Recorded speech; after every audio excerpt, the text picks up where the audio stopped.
Bem, pessoal, vamos de BTC no fim de tarde dessa quinta-feira, 22 de agosto. Agora na Espanha, 20 horas e 4 minutos. No Brasil, 15 e 4 da tarde. Gente, a BTC segue testando a nossa paciência. Ela voltou a estressar a base da nossa cunha. Eu tô no 15 minutos, ancorado pela banda de VWAP no intraday. No diário, a gente já migrou para a banda superior da banda de Bollinger, mas vocês vejam que a gente ainda está aprisionado nesse range entre 60 e 61 mil. A gente chegou a fazer a máxima hoje em 61.400, ontem bateu 61.820. Aqui no gráfico diário a gente consegue analisar melhor esse aprisionamento da BTC. Na verdade, a gente está nesse momento tentando superar o último toque na média móvel de 200 períodos, que foi justamente nesse patamar de 62. Ontem, como a gente bateu 61.820, tinha muita ordem de venda nesse patamar.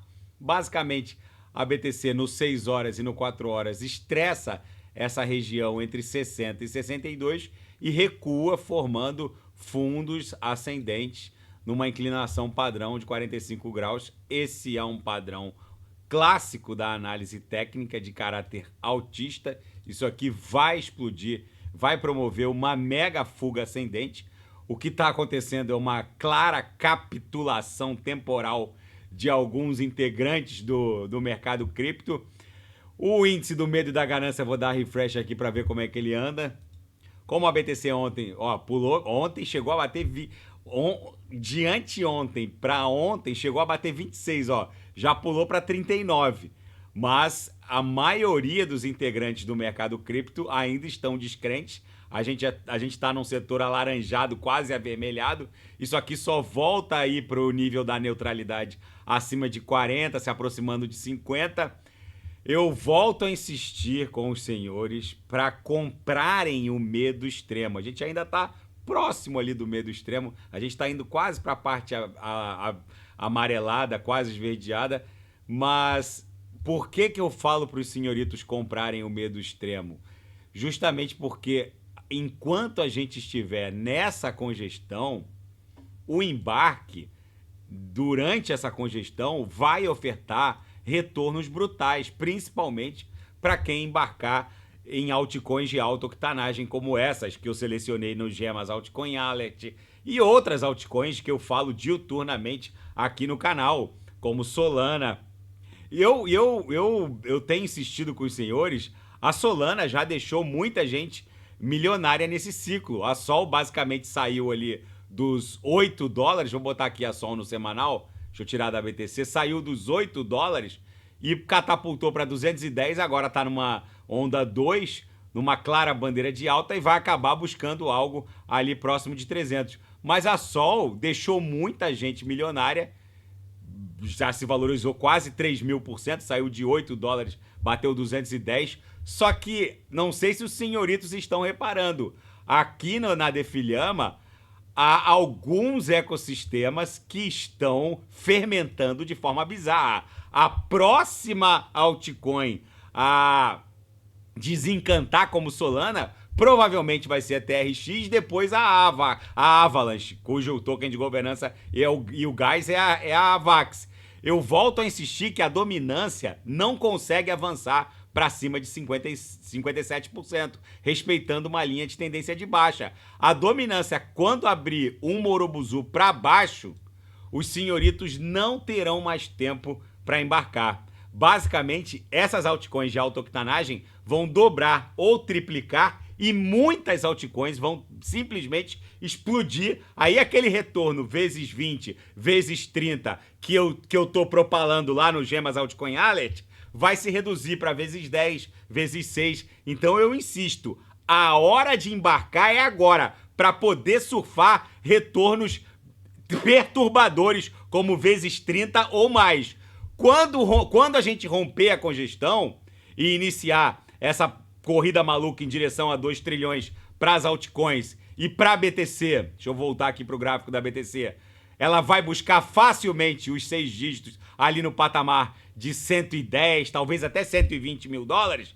Quando iniciar essa mega pernada de alta, que vai ser a onda 3 no semanal, não haverá um ponto seguro de entrada. E aquele retorno vezes 30 ou mais vai se reduzir para vezes 10, vezes 6, porque basicamente muitas altcoins vão triplicar de valor. Então eu insisto com os senhores, a hora de embarcar é agora, enquanto a gente ainda está congestionado, aprisionado numa onda 2, tanto para BTC quanto para o market cap das altcoins.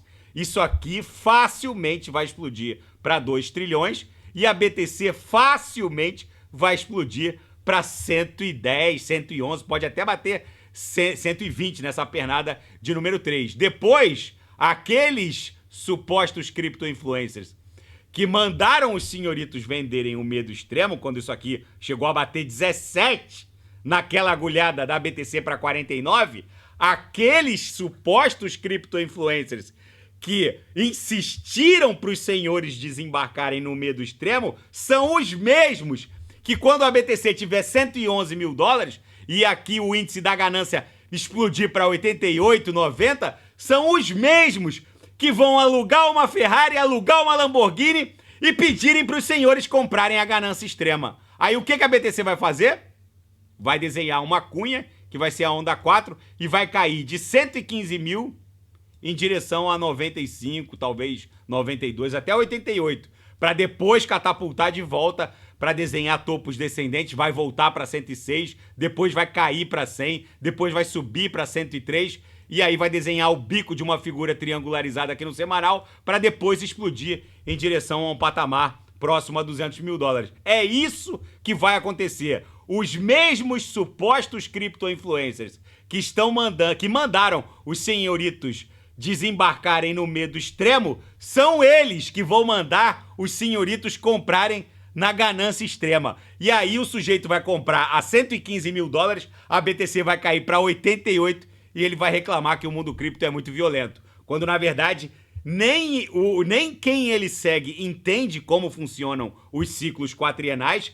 A maioria desses supostos cripto-influencers nunca vivenciaram um halving, um bull run, um inverno cripto e outro halving, um ciclo inteiro. Eles nunca vivenciaram e são esses mesmos que vão mandar os senhores comprarem a ganância extrema e vão tomar uma invertida.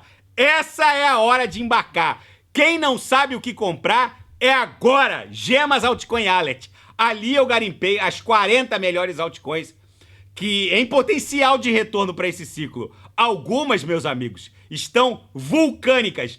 Na seara fática, Franklin Templeton, um gigante de Wall Street, basicamente lançou um fundo multimercado na rede Avalanche. Por isso que a Avax, nesse momento em que eu vos falo, está subindo. Nesse momento, a Avax está subindo mais de 3%, chegou a estar subindo 6%. A Avax, há 3, 4 dias atrás, estava perdendo 20 dólares, já está 24 e 24. A Avax e a TRX são outras que rapidamente vão se descolar e iniciar as suas respectivas temporadas de altcoin particulares. Muitas altcoins não estão esperando mais a BTC. Não sei se os senhoritos estão reparando nisso. Ainda na seara fática, Grayscale lança um fundo RWA também na rede Avax. Ou seja, gente, não sei se vocês estão reparando, a quantidade de dados e riqueza bloqueada em todos os ecossistemas da Web3 não para de se expandir. A própria Apple, já há anúncios no Instagram aqui na Espanha do iPhone 16, cujo wallet vai estar integrado à blockchain, e a BlackRock já antecipou que está criando com a sua blockchain. A BlackRock, para quem não sabe, está criando a própria blockchain, já está criando uma integração com o wallet da Apple, do iOS, para que as pessoas possam fazer uso do pagamento por aproximação usando o SDC. Gente, vocês têm noção de que a Apple só vale 3 trilhões de dólares, né? Vale entre 2 e 3, quase 3 tri, somente por conta do iOS. Não é porque ela fabrica essa cheat encrenca aqui que ela vale 3 trilhões.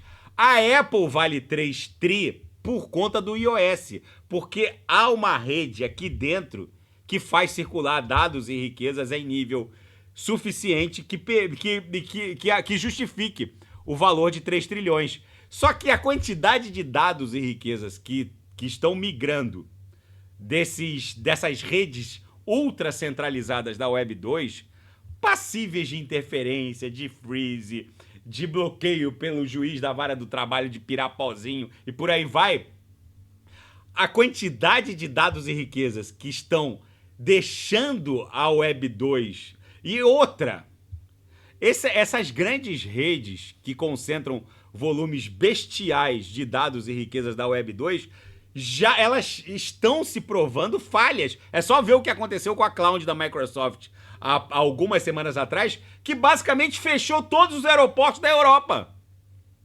A gente amanheceu há 4 semanas atrás, 3, 4 semanas atrás, com todos os aeroportos da Europa fechados, porque uma simples cloud, uma super nuvem da Microsoft deu um bug lá num firewall, num antivírus dele, deles lá da nuvem, e simplesmente tirou a nuvem do ar e inviabilizou a operação de todos os aeroportos do mundo ocidental. Isso é bizarro numa força computacional descentralizada, onde cada integrante da força computacional nada mais é do que uma redundância da própria virtual machine descentralizada. Isso é impossível de acontecer. Dados sensíveis como riqueza, tokens, nós seremos NFTs para as redes em pouco tempo. Esse tipo de informação, dados e riqueza vão trafegar em muito pouco tempo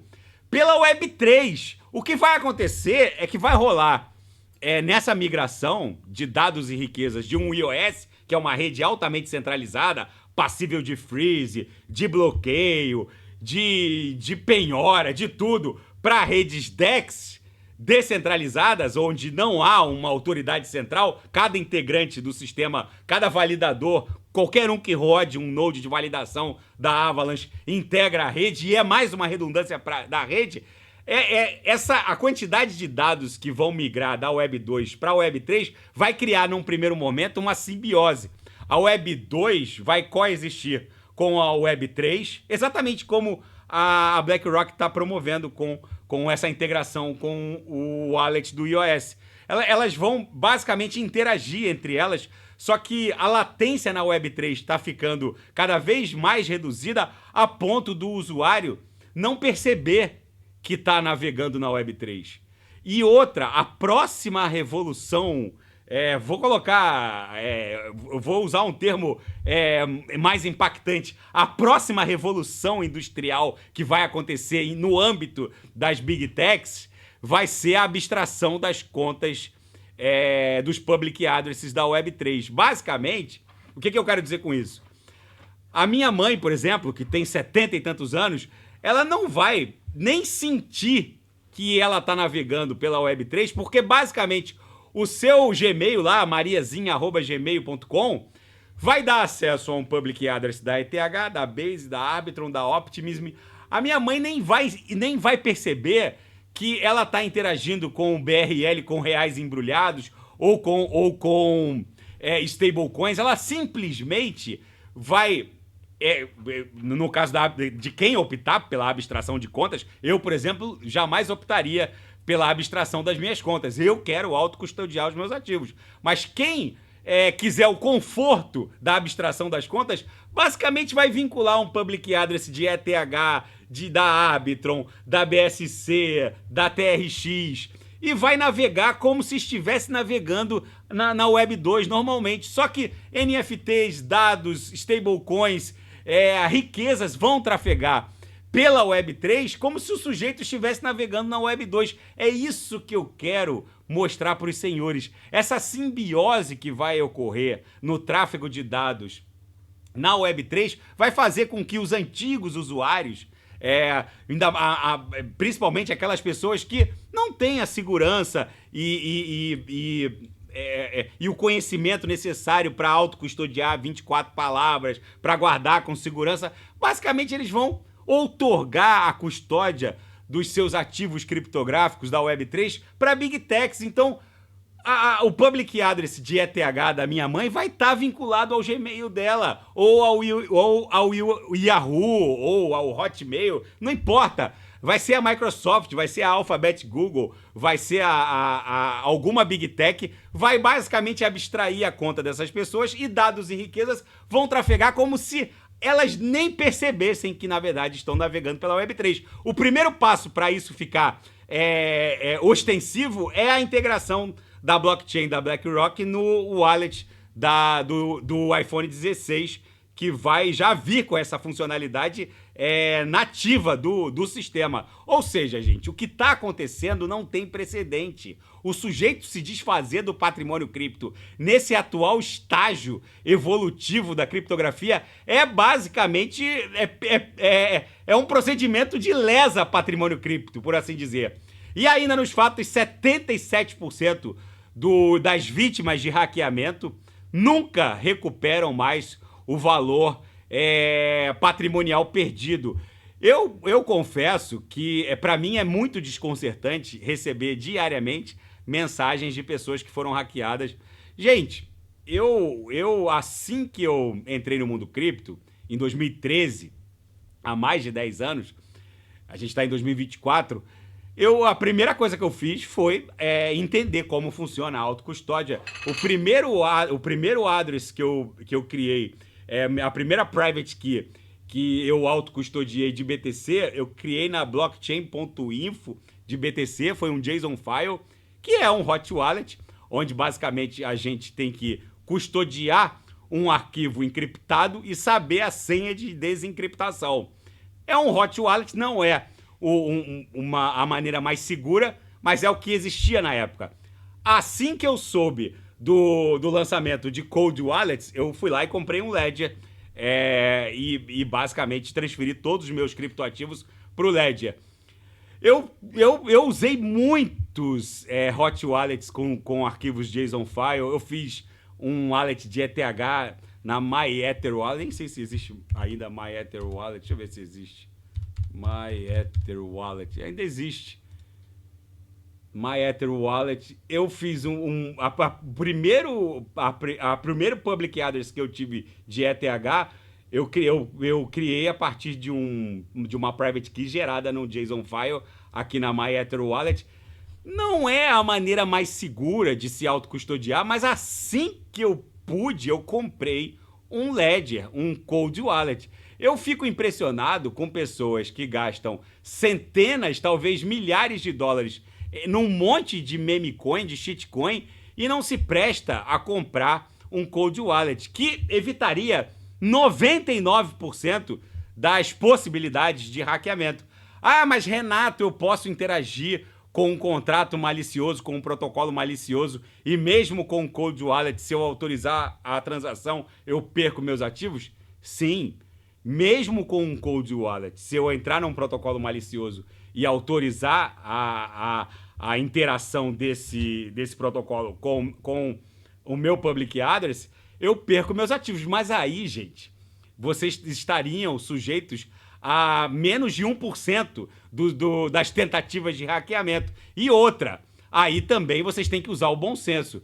Vocês, na hora de interagir com o protocolo de finanças descentralizadas, vocês venham aqui na DeFi-Llama ou em qualquer outro DeFi Scanner, e se não houver um TVL bloqueado de pelo menos 100 milhões de dólares, vocês não ousem conectar o Ledger de vocês com um protocolo que ostente menos de 100 milhões de dólares em TVL bloqueado.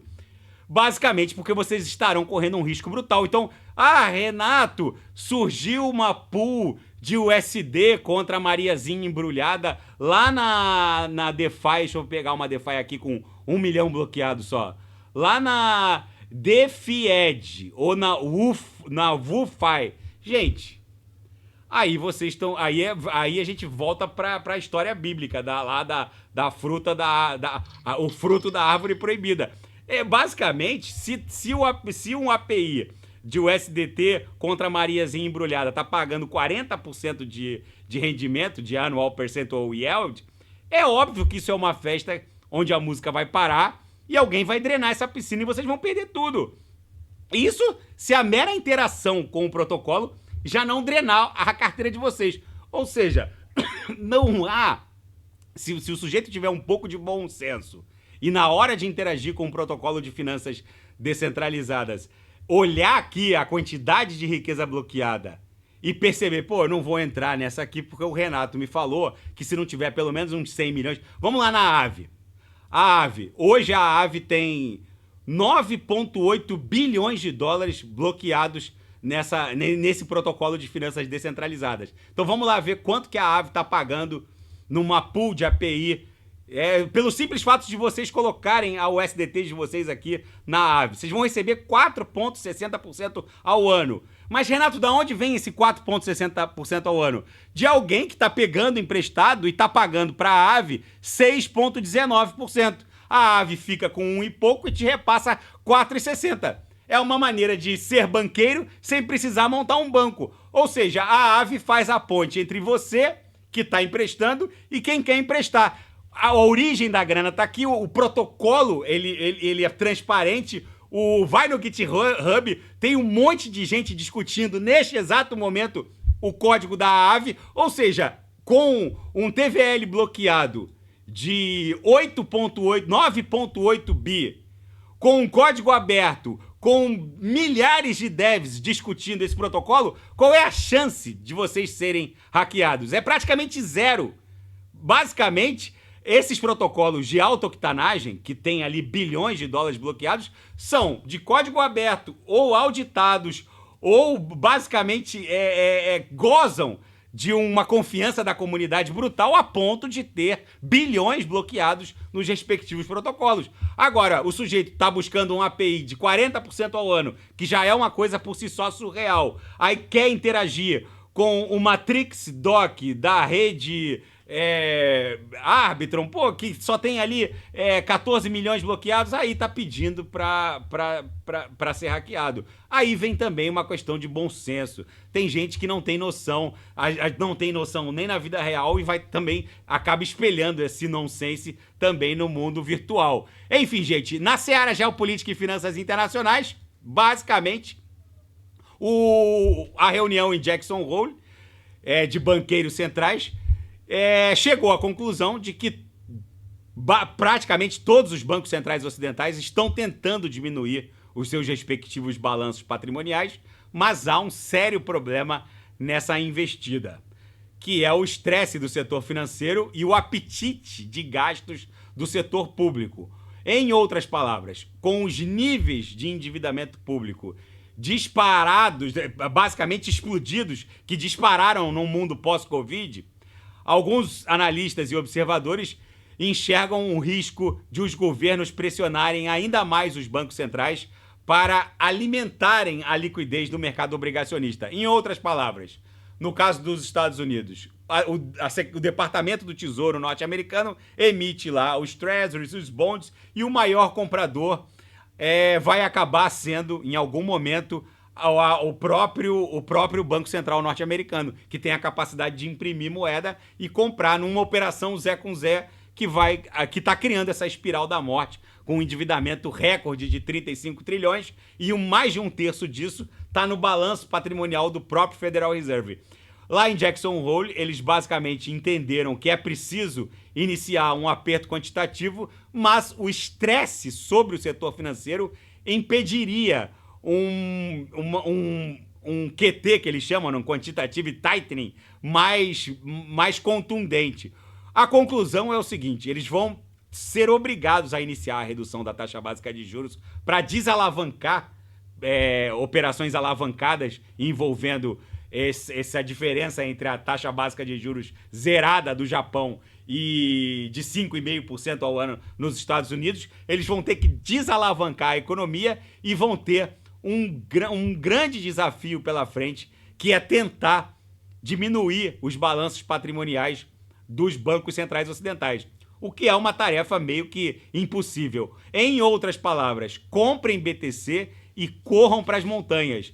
E, na seara geopolítica, Israel exige que as suas tropas permaneçam em Gaza, mesmo num eventual acordo de cessar-fogo. Israel não abre mão de manter tropas na faixa de Gaza. Inclusive, Israel exige exercer a função de polícia de fronteira. Ou seja, Israel disse que a faixa de Gaza nunca mais será uma incubadora de terroristas. Isso, na verdade, coloca uma pá de cal em qualquer negociação em termos de cessar-fogo. Israel, na verdade, está sentando na mesa para, basicamente, exigir o que o Hamas jamais aceitaria.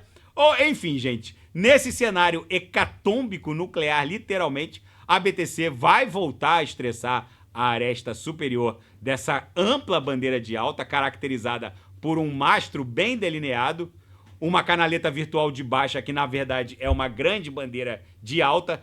Esse é o padrão da bandeira de alta, um mastro e um canal virtual de baixa. O padrão dessa figura clássica da análise técnica é uma fuga ascendente. Isso deve acontecer nas próximas horas ou dias. Neste momento é mais arriscado ficar de fora do que ficar embarcado no mundo cripto.